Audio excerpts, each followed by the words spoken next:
So now we know a bit about Becky and her crucial role as a product owner.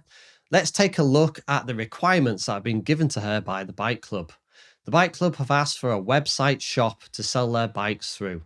The target customer base are young professional women aged 20 to 35, although they do sell men's bikes as well to the same age group.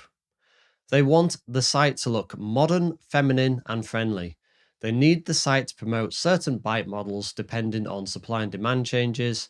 And for functionality, they want the shop to behave much like most other online shops, with the ability to search, sort, and filter by price, brand, color, and bike type. They also want pages for articles and news to help customers and to help with search engine optimization. Other than that, they're relying on us as a web development company to design something that suits their needs, even though they're not entirely sure what their needs are right now or what their needs for the future will be.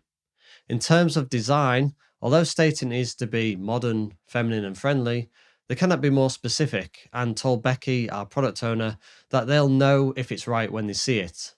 Becky highly expects their requirements and likes and dislikes to change during development. For now, this is her biggest concern because she's worked with lengthy projects before when the final product was not embraced by the customer, leading to stress, setbacks, budget overruns, etc. So together, we will learn how to use Scrum to ease these concerns and to iteratively develop to make sure that we get it right for the customer.